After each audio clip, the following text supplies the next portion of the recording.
Hello everyone, my name is Aditi. Welcome to Aditi biology classes. आज हम पढ़ेंगे टेक्सोनोमिकल एड्स के बारे में। इससे पहले हमने पढ़ा था क्लासिफिकेशन के बारे में और हमने किंगडम तक उसको डिस्कस किया था, और जो अभी आपके एनसीईआरटी में पर्टिकुलर ऑर्गेनिज्म के नाम दिए, उनके साइंटिफिक ओरिजिन के बारे में और फैमिली के बारे में पढ़ा था। सबसे पहले डिस्कस करते हैं टेक्सोनोमिकल एड्स क्या होती हैं। टेक्सोनोमिकल एड्स का मतलब है कि जब भी आप किसी ऑर्गेनिज्म को स्टडी करना चाहते हो तो उससे पहले आपके पास उसके बारे में इंफॉर्मेशन होनी चाहिए। तो वो इन्फॉर्मेशन आपको किस किस टर्म में हेल्प करती है। जैसे आपको मान लो कोई एग्रीकल्चर बेस्ड कोई भी प्लांट है जिसका आपको क्रॉप प्रोडक्शन इंक्रीज करनी है, या आपको उसमें जीन में कुछ चेंज करना है। जैसे मान लो व्हीट की वैरायटी है या राइस की वैरायटी है, जिसमें एक पर्टिकुलर टाइम के बाद आप कुछ नए जीन और एक नई हाइब्रिड वैरायटी डेवलप करना चाहते हो, तो उसके लिए क्या होता है कि आपको कुछ वाइल्ड स्पीसीज के बारे में पता होना चाहिए। तो वाइल्ड स्पीसीज के बारे में जानकारी आपको कहाँ से मिल सकती है? टेक्सोनोमिकल एड्स के थ्रू, मेनली हर्बेरियम शीट में या बोटेनिकल गार्डन में। तो जो भी आपकी टेक्सोनोमिकल एड्स होती हैं वो क्या करती हैं कि उनमें आपके ऑर्गेनिज्म को या तो ड्राइड फॉर्म में या फिर लाइव फॉर्म में प्रिजर्व किया जाता है। जैसे अगर आपको व्हीट की एक ऐसी वैरायटी डेवलप करनी है जो ठंड के इलाके में ज़्यादा सस्टेनेबल हो या जो गर्म इलाके में भी ग्रो कर सके, और उसके लिए आपको एक वाइल्ड स्पीसीज से उसको कंपेयर करना है करेक्टर को। तो अगर आपके पास कोई हर्बेरियम शीट पहले किसी कलेक्टर की बनाई हुई है तो आप उसको आसानी से कंपेयर कर सकते हो। सेम उसी तरीके से फॉरेस्ट्री में, जैसे मान लो कोई भी आपका फॉरेस्ट सिस्टम है, ग्रासलैंड है, ट्रॉपिकल है या डेजर्ट सिस्टम है, उसमें आपके कुछ पर्टिकुलर स्पीसीज या तो खत्म होने की कगार पर हैं या वहाँ पर उनका कोई प्रेडेटर नहीं बचा है। तो उस कंडीशन में क्या होता है कि प्रेडेटर और प्रे के रिलेशनशिप को समझने के लिए उस पर्टिकुलर फॉरेस्ट में कौन से स्पीसीज का नंबर ज़्यादा था, कौन से स्पीसीज का नंबर पहले कम था, वो आप पर्टिकुलर किसी भी जूलॉजिकल या बोटेनिकल गार्डन से स्टडी करके समझ सकते हैं। जैसे हमने इससे पहले एक एग्जाम्पल पढ़ा था कि आपके हवाई आइलैंड में एक फर्न की स्पीसीज थी जो वहाँ की नेटिव थी, और उस पर एक बीटल की वैरायटी थी जिसको सैलगेरियस बोला जाता था। उस वैरायटी ने उस पर फीड करना शुरू कर दिया था और उसको ख़त्म करना शुरू कर दिया था।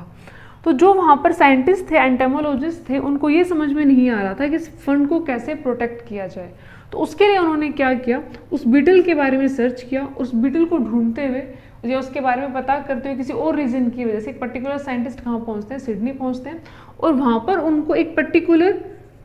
बीटल के बारे में डिस्क्रिप्शन मिलता है कि जिसका नंबर बहुत कम होता है। तो उनको बीटल का डिस्क्रिप्शन कैसे मिला था?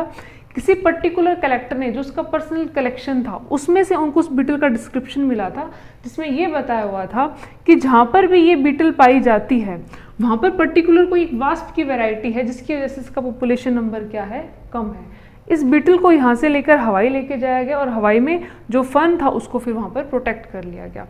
तो आपके इसी तरीके से मान लो फॉरेस्ट सिस्टम में कोई आपका प्लांट है जो पहले नंबर में काफ़ी सारा था, उसके किसी भी वजह से एक्सटिंक्ट होने के क्या क्या रीज़न रहे होंगे, किस पर्टिकुलर जियोग्राफिकल एरिया में वो ज़्यादा पाया जाता रहा होगा, वो सभी एविडेंसेस हमें कहाँ मिलते हैं? टेक्सोनोमिकल एड्स के थ्रू मिलते हैं। इसी तरीके से इंडस्ट्री में, इंडस्ट्री के टर्म में आप ऐसे समझ सकते हो कि जो भी आपकी इंडस्ट्री फूड बेस्ड है, जो पर्टिकुलर किसी क्रॉप पर डिपेंडेंट है, उस पर्टिकुलर क्रॉप को किस ज्योग्राफिकल एरिया में ज़्यादा अच्छे से ग्रो किया जा सकता है। तो अगर मान लो किसी को कोई भी फैक्ट्री सेटअप करनी है तो वो उसी एरिया में जल्दी सेटअप करेगा जहाँ पर वो पर्टिकुलर क्रॉप ज़्यादा ग्रो करती है। तो उस क्रॉप के बारे में आपको कैसे पता चलता है?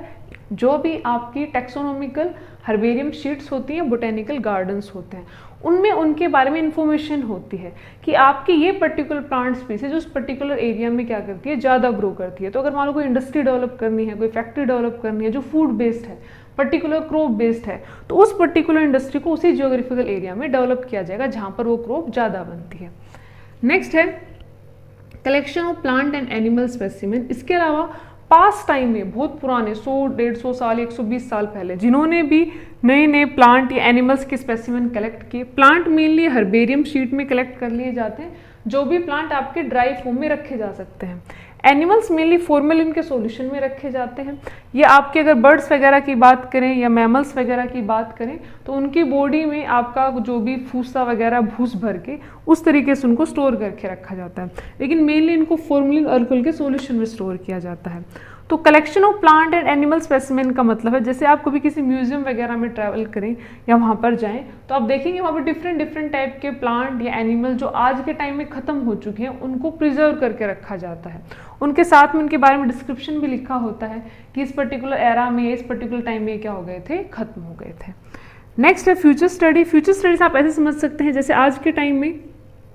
एनवायरनमेंट लगातार चेंज हो रहा है, तो एनवायरमेंटल चेंजेस की वजह से काफ़ी सारी आपकी स्पीसीज धीरे धीरे ख़त्म होती जा रही हैं। तो आपकी कोई भी पर्टिकुलर स्पीसीज इस पर्टिकुलर टाइम में आपके मान लो CO2 लेवल की वजह से या हाई टेम्परेचर की वजह से या जो भी इंसेक्टिसाइड पेस्टिसाइड हम यूज़ करते हैं उनकी वजह से जो भी उन पर इफेक्ट आ रहा है और उनका नंबर कम हो रहा है, उसको कैसे प्रिवेंट किया जा सकता है। पास्ट टाइम में जो स्पीसीज थी उनकी फ्लरिशिंग या उनका डिस्ट्रीब्यूशन कैसे डिफरेंट था, किसी पर्टिकुलर जियोग्राफिकल एरिया में उनकी स्पीसीज रिचनेस ज़्यादा किस वजह से थी, इसके बारे में समझा जा सकता है। जैसे मान लो कहीं पर भी कोई रिवर फ्लो हो रही है और वहाँ पर उस टाइम कोई भी आपके पर्टिकुलर केमिकल का इफेक्ट हो गया, कोई फैक्ट्री उसके आसपास आ गई है, उस पर्टिकुलर केमिकल सिक्रीशन की वजह से वहाँ पर जितना भी सोयल एरिया है वहाँ पर उस केमिकल का अमाउंट क्या हो गया है, ज़्यादा। तो कोई एक स्पीसीज वहाँ पर ख़त्म होनी शुरू हो गई या एक से ज़्यादा स्पीसीज या प्लांट स्पीसीज या एनिमल स्पीसीज पर इफेक्ट आना शुरू हो गया है। तो उससे पहले जब उस रिवर में केमिकल इफेक्ट नहीं था या उस पर्टिकुलर सोइल में उस केमिकल का इफेक्ट नहीं था, वहाँ पर किस टाइप के प्लांट पाए जा रहे थे और वो प्लांट किस वजह से ख़त्म हुए, उनके बारे में पढ़ा जा सकता है। और आगे हम कैसे अपने फ्लोरा या फौना को प्रोटेक्ट कर सकते हैं ये भी हम इसके थ्रू पता लगा सकते हैं। आज हम डिस्कस करेंगे सबसे पहले हर्बेरियम के बारे में कि हर्बेरियम क्या होता है। हर्बेरियम जो है वो एक ऐसी जगह है जहाँ पर प्लांट को ड्राइड फॉर्म में स्टोर किया जाता है। जैसे आप इसको कैसे समझें, कभी कभी आपको स्कूल में टीचर्स होमवर्क वगैरह देते थे, छुट्टियों में एक आपको होमवर्क दिया जाता था कि आपको डिफरेंट टाइप के जो प्लांट लीफ होते थे उनको स्टिक करना होता था शीट पर, आपकी जो भी ड्राइंग शीट होती थी उस पर, या फिर आपको डिफरेंट टाइप के फाइबर थे उनको स्टिक करना होता था और उनको प्रेस करके रख देते थे और जो आपकी लीफ थी वो बिल्कुल फ्लैट सरफेस में आ जाती थी और आपको अलग से एक डायग्राम या आप मान सकते हैं एल्बम जैसा बन जाता था।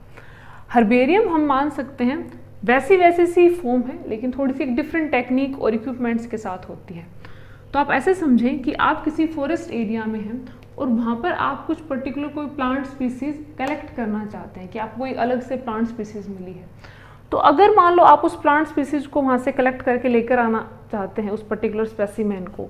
तो सबसे पहले तो आपके पास कुछ इक्विपमेंट्स होने चाहिए। तो जैसे डिगर मतलब आपकी जैसे खुरपी वगैरह जैसे होता है, जब घर में बागवानी वगैरह यूज़ करते हैं तो खुरपी या खुरपा जिसको हम बोला जाता है, तो हम डिगर यूज़ करते हैं खुदाई के लिए। तो आप जो भी प्लांट होगा उसके आसपास की मिट्टी को खोद कर निकालेंगे और कोशिश करते हैं ज़्यादातर जो भी हर्बेरियम बनाते हैं, जो भी कलेक्टर होते हैं, उसको रूट के साथ निकाल लेते हैं ताकि उसका रूट सिस्टम जो है उसको भी एक्सप्लेन किया जा सके। जैसे आपका रूट सिस्टम भी टैप रूट टाइप या फाइब्रस टाइप होता है, तो डिफरेंट एग्जिस्ट करते हैं।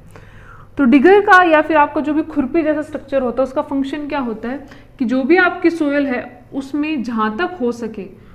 आप एक पर्टिकुलर, ऐसा नहीं है कि आप बड़े ट्री वगैरह लेते हैं, मेनली प्लांट को कलेक्ट करते हैं तो रूट के साथ उनको वहाँ से डिग करके निकाल लिया जाता है, खोद कर निकाल लिया जाता है। उसके बाद उसमें से जो भी एक्स्ट्रा सोयल है या कोई भी डेब्रिस वगैरह है उसको साफ कर लिया जाता है और उसको वस्कुलम में स्टोर कर लिया जाता है। वस्कुलम मतलब आप ऐसा समझ सकते हो कि एल्यूमिनियम का बना हुआ बॉक्स होता है, उसके अंदर आपकी एल्यूमिनियम फॉइल वगैरह कुछ लगा के रखते हैं ताकि शॉर्ट टाइम के लिए जब तक आप उसको हर्बेरियम शीट में चेंज करें तब तक वो बिल्कुल फ्रेश फॉर्म में बना रहे। तो मतलब क्या हुआ, आप एक फॉरेस्ट एरिया में गए, वहाँ पर आपने एक प्लांट स्पेसिमेन को कलेक्ट किया,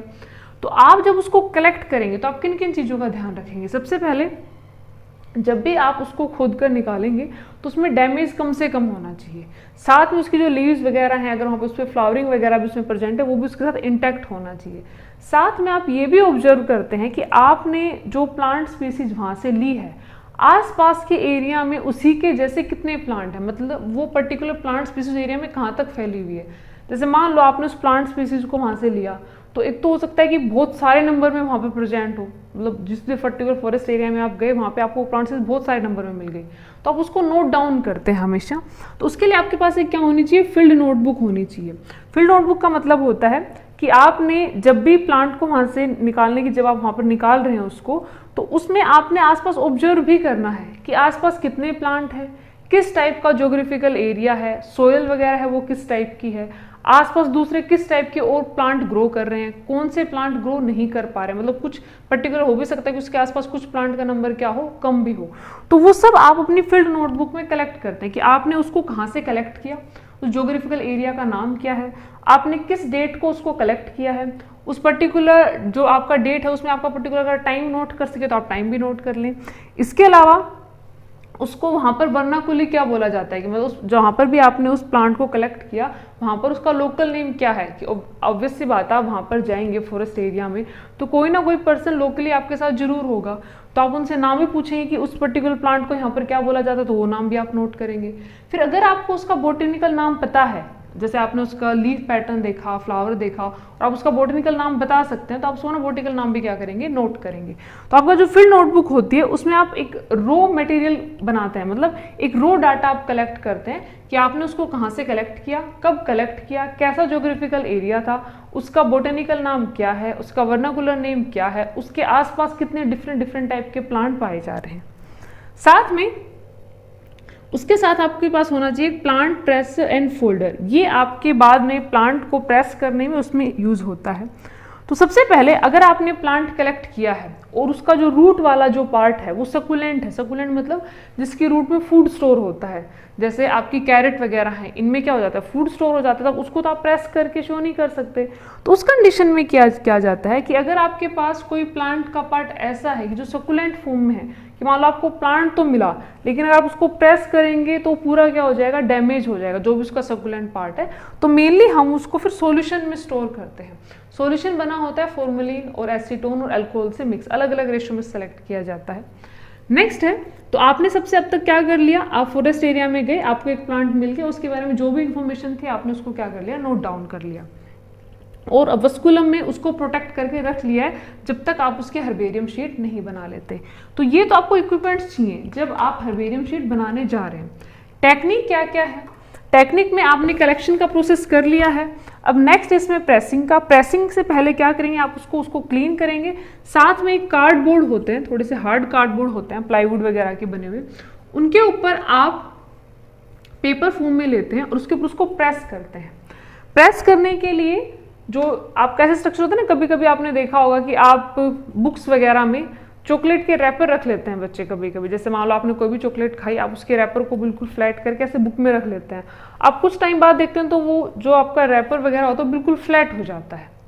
ऐसा आपने शायद किया भी होगा, कुछ बच्चे ऐसा करते भी हैं। तो उसी तरीके से जैसे कभी कभी मान लो आपको कोई पेज वगैरह है वो बिल्कुल स्ट्रेट करना है, तो आप उसको दो हैवी प्लेट या दो हैवी बुक्स के बीच में रख देते हैं, तो कुछ टाइम तक जो उनके बुक्स के बीच में रखा रहता है तो वो बिल्कुल फ्लैट हो जाता है। उसी तरीके से इसमें क्या किया जाता है कि जो भी आपको प्लांट है जिसको भी आपको प्रेस करना है, तो उसके नीचे भी एक प्लाईबोर्ड होता है, ऊपर आप एक कागज या एक अलग टाइप का जो भी आपका पेपर होता है वो रखा जाता है, उसमें उस प्लांट को रखा जाता है, उसको पूरा स्प्रेड कर दिया जाता है। स्प्रेडिंग में ध्यान रखा जाता है कि जब भी आपको प्लांट वहाँ पर स्प्रेड करना है तो उसकी लीव्स वगैरह जो हैं, उसका जो फ्लावरिंग है, उसकी जो रूट्स हैं, वो सब अलग अलग सेपरेट हो। फिर उसको प्रेस करते वक्त क्या जाता है, तो उसको एन शेप में या वी शेप में, जैसे मान लो आप प्लांट को यहाँ पर रखना चाहते हैं, तो प्लांट मान लो काफ़ी थोड़ा लार्ज स्पेसिमेन आपको मिला, तो आप उसको एन शेप में भी प्रेस कर सकते हैं, मतलब आपने उसको एन शेप में वहाँ पर अरेंज कर दिया, या फिर आप उसको वी शेप में अरेंज कर सकते हैं, या फिर आप उसको डब्ल्यू शेप में अरेंज कर सकते हैं। इसी तरीके से अगर मान लो आपके पास वो बिल्कुल स्ट्रेट फॉर्म में है और छोटा आपका स्पेसिमेन है, तो आप उसको बिल्कुल स्ट्रेट लाइन में भी स्टोर कर सकते हैं। उसके बाद क्या किया जाएगा, इसको प्रेस किया जाएगा। जैसे मान लो आपके पास ये एक नीचे वाली प्लाईवुड की शीट है, उसके ऊपर आपने क्या रखा है, प्लांट, और इसके ऊपर आप एक दूसरा क्या रखते हैं, ऐसे प्लाईवुड की शीट, और इसको कुछ टाइम के लिए छोड़ दें, और उसके बाद उसके एक बेल्ट जैसा स्ट्रक्चर होता है जिससे उसको बांध दिया जाता है, तो उससे क्या होता है कि बिल्कुल प्रेस हो जाता है, तो जो भी लीफ वगैरह होती है बिल्कुल स्प्रेड हो जाती है। उसके बाद ड्राइंग की जाती है। ड्राइंग का मतलब, अब जैसे अगर मान लो आप प्लांट को सिंपल ऐसे प्रेस कर दें, तो कुछ टाइम बाद क्या होता है कि उसमें जैसे टिश्यू होगा, उसमें से फ्लूइड निकलना शुरू होगा, अगर उसको ड्राई नहीं किया तो उससे फंगल इन्फेक्शन हो जाएगा, वैसे वो खराब हो जाएगा। तो ड्राइंग वैसे सन ड्राई किया जाता है, लेकिन सन ड्राई का मतलब ऐसा नहीं होता कि आप उसको डायरेक्ट सनलाइट में रखते हैं, आप उसको नॉर्मल इस तरह की कंडीशन में रखते हैं जहाँ पर एनवायरनमेंट में टेम्परेचर थोड़ा सा ज़्यादा है और जो ड्राई कंडीशन है, मॉइस्चर वहाँ पर कम है, तो अपने आप जो प्लांट है वो धीरे धीरे क्या हो रहा है, ड्राई किया जा रहा है। या फिर कभी कभी ड्रायर वगैरह या हीट के थ्रू भी थोड़ा थोड़ा उसको ड्राई फॉर्म में चेंज कर लिया जाता है। उसके बाद आता है जब आप ड्राइंग करते हैं तो जैसे कभी कभी आपने देखा होगा कि आपके पास मान लो कोई भी सब्जी वगैरह है और आप उसको सुखाना चाहते हैं, तो आप किचन में क्या करते हैं, उसको एक बार किसी एक पर्टिकुलर जो भी कॉटन क्लॉथ है उस पर स्प्रेड करते हैं, वो पूरा गीला हो जाता है, फिर आप दूसरा यूज़ करते हैं उसको बिल्कुल सुखाने के लिए। किसी भी प्रोसेस को तो आप ऑब्वियसली बात है कि 2 या 2-3 से ज़्यादा क्लॉथ यूज़ कर सकते हैं, पेपर यूज़ कर सकते हैं, तो आप उसको टैप करते हैं हमेशा। तो सेम इसी तरीके से मान लो आपने प्रेसिंग की, प्रेसिंग के बाद ये क्या हो गया, यहाँ पर स्प्रेड हो गया, तो अब आप क्या करेंगे, कुछ टाइम बाद इसको दूसरे पेपर पर ले लेंगे ताकि जो भी इसका मॉइस्चर है वहाँ पर ख़त्म हो जाए। तो ऐसे 2-3 बार जो भी आपका माउंटिंग पेपर होता है, माउंटिंग पेपर पर जाने से पहले जो भी पेपर होता है उसमें 2-3 बार उसको चेंज किया जाता है ताकि जितना भी आपका मॉइस्चर है वो उसमें से उड़ जाए, आपका जो प्लांट है बिल्कुल क्या हो जाए, ड्राई हो जाए। उसके बाद उसकी माउंटिंग की जाती है। माउंटिंग का मतलब होता है उसको स्टिक करना। तो स्टिक करने का क्या मेथड है कि आपने प्लांट लिया और यहाँ पर या तो आपकी जैसे सेलोफोन की जो टेप आती है उस टाइप की टेप से इन पे यहाँ पे स्टिकनेस कर दी जाती है, या फिर गम वगैरह जो होता है उनको जो भी आपका ब्रॉड पार्ट है उसके नीचे गम यूज़ किया तो उसको वहाँ पर स्प्रेड कर दिया जाता है और उसको प्रेस कर दिया जाता है। फिर उसको ड्राई होने के लिए छोड़ा जाता है जब तक वो पूरा उससे क्या ना हो जाए, स्टिक ना हो जाए। उसके बाद उसको लेबल कर दिया जाता है। लेबल करने का तरीका सबका डिफरेंट भी हो सकता है, तो उसमें जो भी प्लांट के इंपॉर्टेंट पार्ट है उनको लेबल कर दिया जाता है। साथ में कोई भी जो हर्बेरियम शीट होती है उसके कॉर्नर में हमेशा इंफॉर्मेशन दी हुई होती है कि उसको किसने कलेक्ट किया, उसका बोटेनिकल नेम क्या है, वर्नाकुलर नेम क्या है, कहाँ से उसको कलेक्ट किया गया है, किस पर्टिकुलर डेट को कलेक्ट किया गया, आपने कितने स्पेसिमेन उसके कलेक्ट किए हैं, और जो आपने स्पेसिमेन कलेक्ट किया है आपने उसको किस पर्पज से मेनली, मतलब किस पर्टिकुलर पर्पज के लिए आपने उसको यूज करने के लिए कलेक्ट किया। मान लो कोई डिजीज के लिए कलेक्ट करना चाहता है, कोई उसकी पर्टिकुलर वाइल्ड वैरायटी में कुछ पर्टिकुलर जीन की स्टडी के लिए करना, जो भी उसका आपका रीजन है वो रीजन भी साथ में दिया हुआ होता है। तो अगर आप इसका सिग्निफिकेंस समझना चाहें तो बहुत सिंपल है। टेक्सोनोमी जब हमने पढ़ा था तो जो वही फर्न का और हमने बीटल का एग्जाम्पल लिया था, तो उस पर्टिकुलर साइंटिस्ट को उस बीटल के बारे में कैसे पता चला था कि उस बीटल को जिसने भी कलेक्ट किया हुआ था उसने साथ में लेबल किया हुआ था कि मैंने इस पर्टिकुलर बीटल को इस पर्टिकुलर स्पेस से कलेक्ट किया, वहां पर मुझे नंबर इतना मिला, और उस नंबर की वजह से वो साइंटिस्ट ये पता कर पाए कि इस बीटल का नंबर यहाँ पर कम है किसी दूसरे प्रेडेटरी की वजह से। तो जब भी हर्बेरियम शीट्स बनाई जाती हैं तो जब भी उनमें लेबलिंग की जाती है तो लेबलिंग बिल्कुल प्रॉपर होती है कि कलेक्टर का नाम क्या है, किस पर्टिकुलर डेट को कलेक्ट किया है और किस पर्पज से कलेक्ट किया, अगर वो लिखना चाहें तो काफ़ी अच्छा होता है। अगर मान लो किसी ने नॉर्मल अपने उसके लिए जैसे किसी को अच्छा लगता है या किसी का शौक होता है तो उस वजह से भी कर सकते हैं। तो नॉर्मली जो भी हर्बेरियम शीट बनेंगी उनसे पहले इसमें एक प्रोसेस और होता है ड्राइंग के साथ पॉइजनिंग का। पॉइजनिंग इनको मर्क्यूरी क्लोराइड में डिप किया जाता है, ये एक और स्टेप है कि ड्राइंग के बाद पॉइजनिंग का प्रोसेस भी होता है। इसमें केमिकल आजकल थोड़े डिफरेंट होने लग गए हैं, तो उसको टोंग से पकड़ के उसको उसमें डिप भी किया जाता है ताकि उसमें आगे इन्फेक्शन के चांस क्या रहे, कम रहे। उसके बाद जो भी आपका ये कार्डबोर्ड है इस पर हार्ड कार्डबोर्ड की शीट ली जाती है जो काफ़ी थोड़ा स्टेबल होता है, उस पर उसको माउंट कर दिया जाता है। फिर इन हर्बेरियम शीट को जो भी इनका क्लासिफिकेशन उसके अकॉर्डिंग अरेंज कर दिया जाता है। मेनली बैंथम और हुकर क्लासिफिकेशन यूज किया जाता है, और भी जो ज़्यादा एडवांस है उनको भी यूज़ किया जा रहा है, लेकिन बैंथम हुकर ज़्यादातर जो भी आपके ओल्ड हर्बेरियम आपको मिलेंगे वहाँ पर इसी टाइप का क्लासिफिकेशन सिस्टम यूज़ करते हैं। तो क्लासिफिकेशन सिस्टम में कैसे यूज़ करेंगे कि किस पर्टिकुलर फैमिली से बिलोंग कर रहा है, क्लास क्या है, ऑर्डर क्या है, जीनस क्या है, स्पीसीज क्या है, उस पर्टिकुलर के अकॉर्डिंग अरेंज किया जाएगा। जैसे मान लो कि एक पर्टिकुलर फैमिली की आपने हर्बेरियम शीट बनाई तो वो सारी एक ग्रुप में रखी जाएंगी, दूसरी फैमिली की हर्बेरियम शीट एक ग्रुप में रखी जाएंगी, ताकि जब कोई उन पर स्टडी करना चाहे तो आप इजीली की को यूज करके उन्हें निकाल सके। की के बारे में हम नेक्स्ट वीडियो में पढ़ेंगे। तो इसमें हमने डिस्कस किया कि हर्बेरियम जो है वो मेनली वो जगह है जहाँ पर आपके प्लांट मटेरियल उनको प्रिजर्व किया जाता है। आज हमने ये देखा कि आप हर्बेरियम शीट बनाते कैसे हैं। हर्बेरियम जो होते हैं उसमें डिफरेंट टाइप के प्लांट कलेक्ट हो सकते हैं, टाइम पर इनको मेंटेन किया जाता है। और जो भी आपके बड़े बोटेनिकल गार्डन हैं, जैसे आपका रॉयल बोटेनिकल गार्डन है क्यू में, यूके में जो है, उसमें काफ़ी सारी हर्बेरियम शीट्स हैं, काफ़ी सारे प्लांट स्पेसिमेन वहाँ पर ड्राइड फॉर्म में और लाइव फॉर्म में भी क्या है रखे हुए। लाइव का मतलब वहाँ पे जो भी गार्डन है वहाँ पर उनको उगा के रखा हुआ है। तो इससे रिलेटेड कोई डाउट हो तो आप कमेंट सेक्शन में पूछ सकते हैं। ये वीडियो आपको कैसा लगा मुझे कमेंट सेक्शन में जरूर बताएं। अगर ये वीडियो आपको अच्छा लगा हो तो इसको लाइक करें, शेयर करें, सब्सक्राइब करें। Thank you.